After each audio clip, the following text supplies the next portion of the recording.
Hey, what's going on, guys? Aarava here, and welcome to an F1 2017 career mode setup video. Obviously, a lot of you guys have been wanting this video for a while, and as I stated, after I finish Season 1 of my career mode on this game, we're going to do this career mode setup video that I did last year. A lot of you guys found it useful. I will stress this is a career mode setup video, so if you're clicking on this video looking for a super fast setup, this is not the place to do it. This is just a career mode setup, so basically, these setups won't be necessarily amazingly quick, but they'll be comfortable setups, basically setups that I've used throughout the entire season, and I felt pretty comfortable and consistent with it in a Toro Rosso car, and will probably translate very easily over to most of the cars, especially the rest of the midfield cars. Maybe the top tier cars, you'd kind of maybe want to bump down some of the wings, maybe if you don't need as much downforce in the setup naturally. But as I said, you know, a lot of people I feel would choose to start in midfield cars or even lower cars for the career mode anyway. So this is the career mode setup video. I'll kind of talk through the first setup here, Australia, and then we'll kind of rapidly go through each of the circuits, basically. A lot of the setups in this year's game are actually quite similar track to track, I found. There are only a couple of tracks here and there where I was drastically changing the setup around. But for this first one at Australia, we're going to talk you through each individual part so you guys can maybe get an understanding of why I've done certain things, and then we'll just, as I said, we'll kind of rapidly go through them. So fuel load, obviously, that's not a non-issue. So we go to aerodynamics. So this is for Australia. So aerodynamics, we've got 6.5 at the moment. In the Toro Rosso career mode, I actually believe I ran 6.6, and then for Season 2, I'm running 6.5. You'll see why tomorrow. But basically, on this game, default wings are not bad at all. The default setup, in fact, is a very, very solid setup on this year's game. The AI will this year change their wings from time to time. We've been told by David Greco that the AI will change their wings, not dramatically, but maybe one or two up and down on their rear and front, depending on the condition of the track, what track it is, what car it is. The AI will do that. So, generally speaking, the default setup's okay.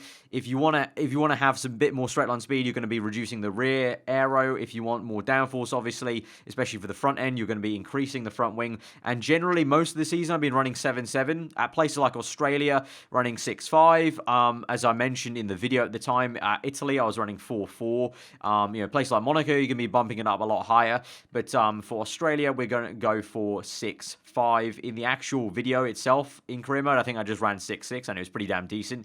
But generally, I've only been staying in a region of 5 to 7, pretty much, for most of the entire season, for rear to front, basically. Don't really stray away too much from that, because I feel like then it gets a bit too on the knife edge, basically, where at least I can't drive somewhat consistently, and that's the whole point, as I said, of this entire setup video, is basically giving you a comfortable setup to, just dive in.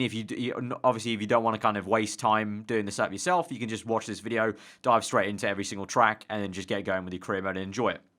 So we're going to move on to transmission now. So this is the first thing that's dramatically different from 2016. 2016, we pretty much had like 50-50, 52-55 for the on-throttle to off-throttle. This year, very, very different. I need to say a huge shout-out to actually David Greco, who tweeted out these settings. Like at the very start, the launch of the game on Twitter, he tweeted out some random setup, and I tried it out at Australia, and it worked pretty damn well. And I've pretty much just been using this transmission for the entirety of the season. I don't think I've changed this at all. So this one part of the setup is going to be for every single track. I just think it works very well. I haven't found any other way that, dramatically to me feels any better, so I've just gone with this. And basically, on-throttle and off-throttle differential, basically, essentially how the tires rotate compared to one another when you're on and off throttle. So the fact we've got a more unlocked off-throttle diff is going to mean the tires, the entire car can rotate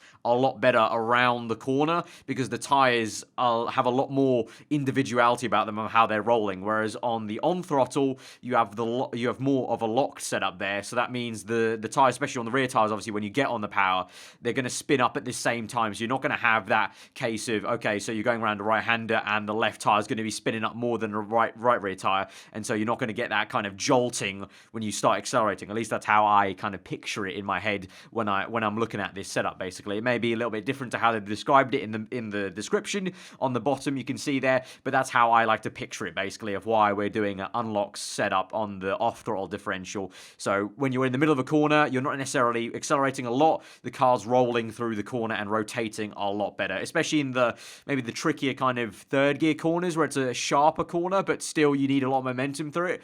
That's going to help a lot to kind of just almost, I wouldn't say slide, but just rotate the car through. If you start sliding, you're kind of losing traction, then you'll start hearing the tire screech. You don't really want that because that's going to affect your tire wear as well, and also the kind of actual apex speed you're taking in there. So that's why we're going with the transmission, and as I said, you'll see that we pretty much don't change that the entire season. So I would recommend just keeping that the same like this. I mean, I've literally not changed it the entire season, and you've seen it's worked pretty damn well for the Toro Rosso. Suspension geometry, again, a little bit different, well, very different in terms of the rear camber to 2016. So front camber is similar to last year, -3. Front camber, or camber in general, you're rotating the tire inwards on itself in terms of pivoting it in. So on the front, if you put more negative camber, it's going to rotate it in more, and you should effectively get a better kind of response and a better turn in and a faster turn in. The rear camber, you're basically, we've straightened it all the way up to the maximum, the most positive camber we can run on the rear tires, and that's going to give us just better actual traction off the corner because the rear tires are straightened up as much as we can, so you have more of a contact surface on the actual road, and so you're going to get power down a little bit better than if you were to put it all the way to the left there. You're going to lean the rear tire right in there, and the front toe is pretty much just for stability. I think that's pretty much on default. I think the default may be 1138, or even I think that's just the default 1035. No point changing that really on this year's game. Doesn't it seem to affect things way too much? It used to, very dramatically. Back in 2013, it used to really matter quite a lot. And back in 2013, the standard thing was like all the way to like basically left and right. But this year, not the case. You want to just go for 3-1. And then, as I said, pretty much default, I think, to the middle. So we move on to suspension then. So you'll see on pretty much most of the setups for every single track, the pattern is basically going from diagonal right on the front suspension all the way to diagonal left on the rear ride height. That kind of general pattern of going from that side to the other side. Front suspension, most of the circuits been running like 8.7, maybe at some circuits 7.6. Firmer suspension just means you kind of have a more aggressive car going into the corners. At some circuits, you may want softer springs for the suspension. If you know there's going to be a lot more curbs you may be hitting and riding, maybe softer suspension is the way you want to go. It's also going to make the car more skittish across the curb. So places like Hungary, perhaps, I ran kind of 7.6. Australia, it's a street circuit, not too many huge curbs, so you can get away with 8.7. Place like Monaco is running, I think, 9.8, I think. We'll see in a minute. But front anti-roll bar and rear anti-roll bar. So pretty much most of the season we've kept it 7.6. Places like China, perhaps, where you want more roll through the long swooping corners, maybe you want softer anti-roll bars. And at places where you got sharper corners, you know, maybe street circuits, you want it a bit more firmer. But generally speaking, I've just kept it in the middle like this, 7.6. Both cases, the rear is less than the front because we want a more kind of aggressive car on the front end, whereas the rear, it's all about reducing the chance of, you know, basically spinning up those rear tires and making it a bit more unstable on the rear, because as much as you can get the rear planted, the better, because then you can get the power down faster. You can chuck the car around and maneuver it a lot faster from left to right without the rear sliding out. And, you know, sliding is what you want to try and basically avoid, because on this year's game, unlike maybe previous years like 2014, I want to say 2015 as well, the whole Mario Kart style of driving isn't exactly what you want to go for. You'd rather want to go for kind of smoother driving, especially in career mode against the AI. Mario Kart driving, where you're kind of sliding the rear out, it's not really going to help because the AI are very, very good this year in terms of keeping their tire loading under control. They're not going to be sliding out too much. And then front ride height at Australia, we have 4.4. Generally speaking, I don't go higher than 6.6. I think actually the maximum I may have gone is 5.5 at places like Spain and Monaco. Generally going 4.4 for most of the circuits. Don't really go any lower than that. I don't think I actually went lower than 3.3 throughout the entire season, just because at that point then you're going to start bottoming out the car, and when you do bottom out the car, you're going to affect the actual straight line speed when it starts hitting the ground, but you want to get it as low as possible to stop the drag kicking in. Obviously, especially for Renault powered cars like the Toro Rosso, you know, to reduce the drag is going to be a big benefit. To brakes then, so again, a little bit different to 2016 now. We've got 75 brake pressure and we've moved it 52 to the rear. So trying to stop those lockups. And generally speaking, I feel if you look back at season 1 of career mode, not actually too many lockups.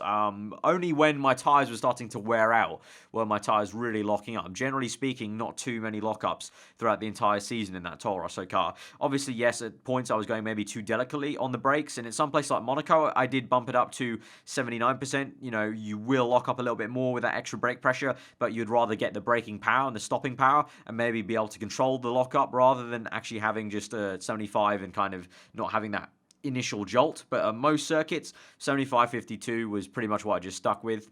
We move on to tyre pressures. No big thing here. Front tyre pressure, kept that the entire way through the entire season, and the rear as well. That's just one click to the left, 21.1. That's just going to increase the surface area a little bit more, so you can get the traction down a little bit better as the tyre has less air in it, so the tyre can actually kind of sit on the road a little bit more. And then weight distribution, we come to 7. Default at 6. We go to one click to 7. In last year's game, it was a lot more dramatic, and you would sometimes go to 8 or even 9 sometimes, depending on the car you're driving. But we go to 7, and I've just kept it at that. That essentially is going to try and kill understeer that you have in the car. It will make the rear end a little bit unstable, but as I've just mentioned throughout the entire thing, a lot of what we've done in the setup is to make the rear more stable, so this is the kind of counterbalance to that. We're killing the understeer in the front, and we're kind of, because of that, we have to have some oversteer there, potentially under braking, but that is just going to get the nose turned in a little bit better than it would be at 6, and generally never go lower than 6. I don't know why you would go to 5 or 4 unless you're on a pad. I will say this, obviously, if you don't know already, a bit of a disclaimer, I drive with a wheel, so I have no clue if this is going to work on a pad. I can't imagine it will be amazingly, hugely, dramatically different, but there will be parts of these setups where you might want to go completely different if you're on a controller. But on a wheel, on my wheel at least, and well, 2 different wheels I've raced with on F1 2017, this has worked for me. And of course, I would say, like, you know, previous years, generally speaking, you guys have always taken it with a pinch of salt, I felt, from last year, in the same way as this year. Take the setup with a pinch of salt. It's not going to be the fastest, as I said. Hopefully, it's just going to make you guys be a bit more comfortable generally in the car, and you can just go in and dive straight in without having to faff around with the setup for ages in practice. So we're going to move on to China, and pretty much you can see aerodynamics the same, transmission the same, suspension the same. Suspension's where it changes a little bit. You can see we've gone a little bit softer on the suspension, on the anti-roll bar as well. We've just gone a little bit softer there, but front ride height still 4.4. Brakes pretty much the same there. So China doesn't really change too much, to be honest.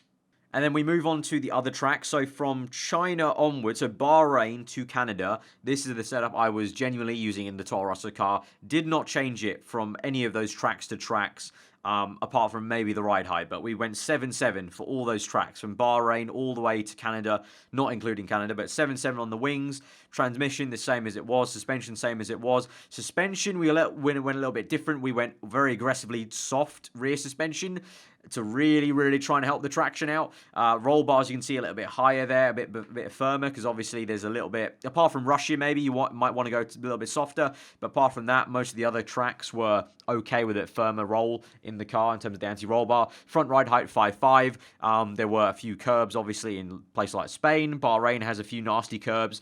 Even Russia as well, you're going over a lot of curbs. Just generally the track kind of encourages you to go a little bit wider into the curbing because the track's so flat, so you want a little bit higher ride height for that. Brakes pretty much the same way, tires same way, weight distribution the same way. So I'm not kidding when I say a lot of the time default setup is very good, and a lot of the time this one setup that I've just shown you was pretty much very good. Like, if you want to get it in go setup, you don't even want to think about what I've said in the previous part of this video, just go with this. Aero like this, transmission, suspension, brake, tire, weight. That will pretty much be good enough, I feel, for most tracks, just to kind of get going.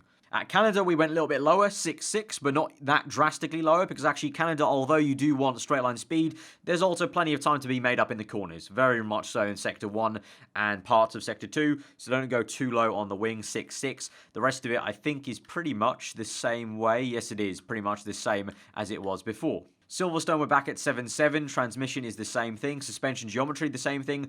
Suspension, you can see I've changed the ride height down to back to 4.4. But again, anti-roll bar and front and rear suspension, very, very similar. Braking wise, went a little bit higher actually on brake pressure, 77%, just to give us a little bit harsher braking into some of those corners. And that's pretty much generally it. And then the same thing can be said for the rest of the setup. Hungary, drastically different. Also, I will point out Monaco was very similar. I think Monaco I ran 10 or 10.9. In Hungary, I was 9.9. So that's the only difference here. Pretty much, I think the same exact setup was used from Hungary to Monaco, as obviously Hungary is pretty much Monaco without the barriers, they say. Transmission, same thing as we had before. Suspension geometry, same thing as before. Suspension, you can see pretty much very similar to the previous ones, apart from the front ride height is now 5.5. Brakes, 78% pressure. So just like I said for the Monaco one, I think I went 79. Hungary, 78, just to get that stopping power in there for what is a very technical circuit. And then the tyre pressure, the same thing. Weight distribution, the same thing. Monza, the lowest wings I've ever ran in the season. 4.4.